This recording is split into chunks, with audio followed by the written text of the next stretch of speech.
Welcome to Coffee with Findity, the place where you will learn about the latest business trends directly from industry experts themselves.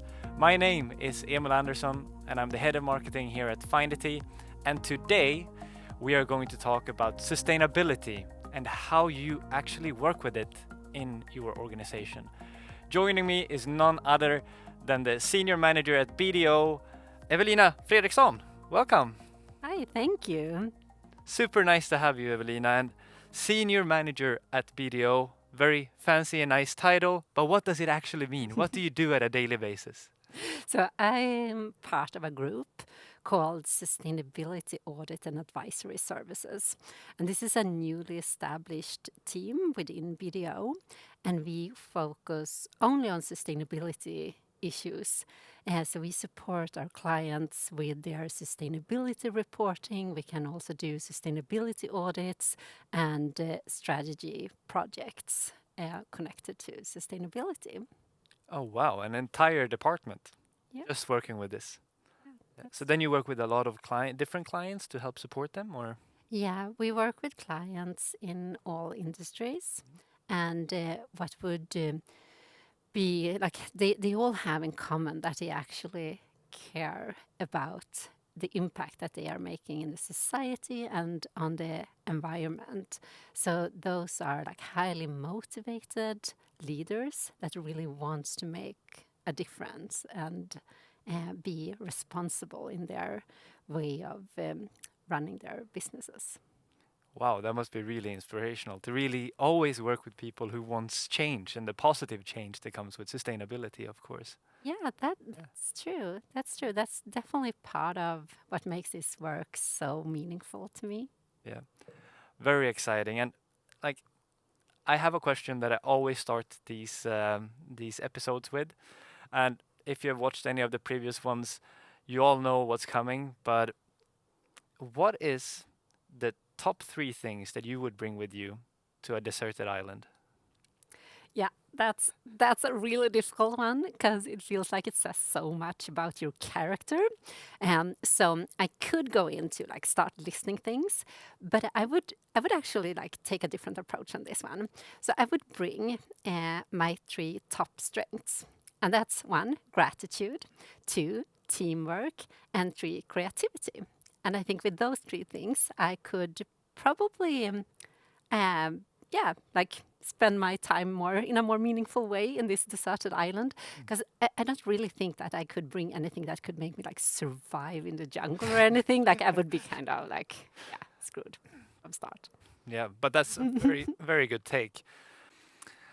Great. So I did some research, of course, and with the help of you and your colleagues. But for all of you guys viewing this episode, we got the top three frequently asked questions that you and your colleagues usually get. So I figured that instead of you guys having to reach out to Evelina and ask these questions, I will ask them for you. So in order to get these right, I'm gonna read them off my cheat card here. Are you ready? I'm ready. Perfect. So first question is, we really get the concept of sustainability and what we need to do, but we still don't get the organization to move forward. What are we doing wrong? Yeah. And this is such a common phenomena in organizations, but also in the lives of individuals. And I think a common mistake that we make is that we think that as long as we have the information, we will just start changing the behavior. But unfortunately, that is far from true. Like my background is in psychology, and I've been working with, for example, weight loss clients, and they have all the information they need. Like, what do I need to do to lose weight? But it's still not going to happen unless they change the behavior. And changing a behavior is a different thing than just learning a new concept. So in an organization, you will have to find very hands-on ways of moving people forward. And it's not necessarily so that you fail when you explain why you want to do this. Like a lot of people can buy into the concept of sustainability. And like, of course, it's important that we do things in a way that is sustainable. but like, how do we do it? So it comes down to finding ways for everyone in an organization to contribute and to actually start taking the steps. Very interesting. So, how do you find these ways? Do you have any tips on how everyone is viewing? How can they find a way in their organization to bring people on board? To have I guess it's a mindset to begin with, but how do you actually get everyone on board? Yeah, and to get people on board could be fairly easy because people would buy into the vision. But it's something about finding the gap. Like, how are we doing things today? And how would we do things if the organization was more sustainable? And in this gap, like the way we do things today and the way we want to do things tomorrow, like, what is the first step that I can take towards this ideal future? What can I do today to move towards this perfect future that I can envision? And that's how you keep the entire organization and individuals on board and motivated. Yeah, and it would, of course, look very different depending on where in the organization you work. And it's so important to also work with mid-level management so that you find like ways for them to be engaged and to find ways of contributing within their current responsibilities. Yeah. I think that's a very great point because you can have this grand vision, right? And a very clear target for your sustainability works. But how the daily tasks impacts that goal, that also has to have a clarity. Yeah, definitely. Definitely. So very good answer to the first one. I can tell you've received this question before. You are so kind to like providing this service to the viewers and like, yeah, now I gather this information. Exactly. Expertise straight into your earphones if you're listening from a pair of those. I'll jump into the second of the most frequently asked questions, and I'll also read this one off the bat so I get it right for you guys. We would like to have more and better control of the risks in our supply chain, and we have realized that we have a lot of suppliers and also many layers of suppliers. Where do we start? Yeah, and this is also like a huge challenge within sustainability. And it's something that organizations globally really struggle with because the supply chain is huge and complex. And at the same time, there's like new policy, new legislation putting more pressure on companies to do something to manage the supply chain in a very sustainable and responsible way. And something that I see happening is that a lot of companies, they face this challenge and they see like, wow, this is just huge. It's just too much. And the reaction is to become almost passive, like they don't know where to start.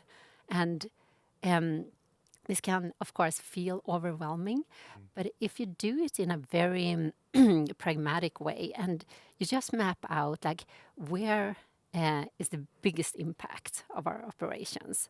And then you focus your efforts on that. So you don't have to do everything at once. Like you might have so many suppliers that there's like no way you could have perfect control of every single one just like that. It will take time. So start with the most significant risks in your supply chain and take it from there. Another good answer for sure. I'll jump onto the third one really, and that is how do we map our stakeholders and how do we communicate with them in an efficient way? Yeah, and that's such an interesting question because I believe that there's been such a big shift in like back in the days where people were only considering like the shareholders, and now we shifted into considering stakeholders and also understanding that there are stakeholders who have an impact on us and there are stakeholders that we impact. And this double relationship is more clear to many leaders today. And by mapping out your stakeholders and like understanding like who are the most important stakeholders to us, you can also conduct the dialogues and the engagement much more in a much more authentic way and in a way that is more adapted to each stakeholder group, because you wouldn't engage in the same way to, for example, your employees and your clients and customers. You would have like different ways of approaching them, different questions to ask them. And it's so important to always remember to ask questions that are actually relevant for your stakeholder group. Yeah. And also to like really make use of all the information that you already have. Like all companies are already engaging with stakeholders. So that's not something that you do only when you're supposed to like prepare a sustainability report. It's something that is ongoing, something that is happening Yeah. in the operations all the time. So always make sure that the what you communicate resonates with the receiver, really, the stakeholder, so that they can really understand the work that's being done within sustainability. Yeah, and so that they have also a good chance of actually sharing what is important to me, like as an employee, what is important to me in this organization, as a client, what is important to me, because it could be different prioritize Mm. between those groups. Mm. There you have it, guys. It's very, very good to get quick answers. Those are the top 3 most frequently asked questions that you and your team within sustainability usually get. We're not done, so please stay. But those are the top 3 ones. One thing that I really want to ask, and that is, like, in terms of measuring sustainability, because if you look at financial numbers or sales numbers or these kind of things, it's something that is very tangible that you can measure. But how do you measure the sustainability efforts within an organization to make sure that they are successful and that they're moving forward?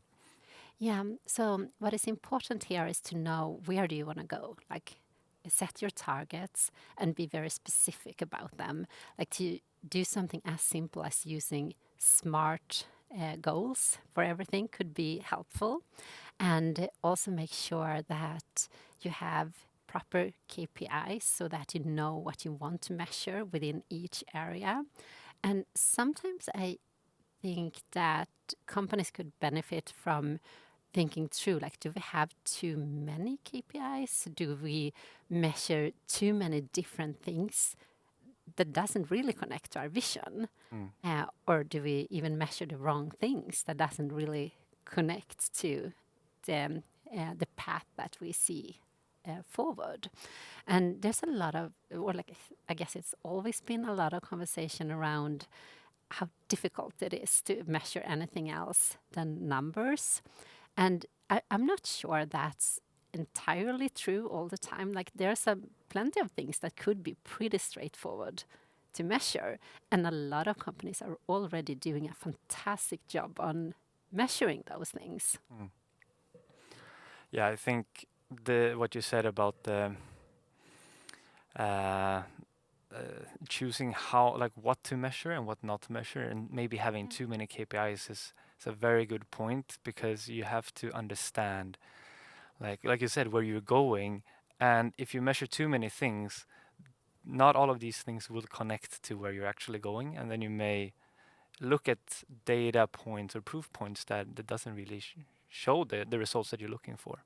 Yeah, that's so true. And my background in research is also useful here, because sometimes I see that we would collect a lot of data that we wouldn't use later on, and that takes so much resources. Yeah. So even small things like if you send out a survey to your employees, just think through, like, why do I ask those questions? Will I do something about those questions? Yeah. Because just asking and collecting the information and not acting upon it, it's not really helpful for anyone. It's a very good point. Always think about why you do something when you collect the data, because too much data is actually a thing. You don't even know where to start if you don't know why you have collected it. Yeah, definitely, definitely. Yeah. Great. That is almost my last question, because I have one more. And it's not on sustainability, or it could be, depends on your answer. But if you could find one more hour per day, what would you do with it? I would probably do different things every day with that hour. It's a good answer. But one thing that I would do, I would walk my dog more, and or try to convince him to walk even if it's rainy, and I would sleep more. Sleep more and walk the dog. That sounds lovely to me. I could co-sign on those for sure. Evelina, it's been my absolute pleasure to have you here, and thank you so much for joining us.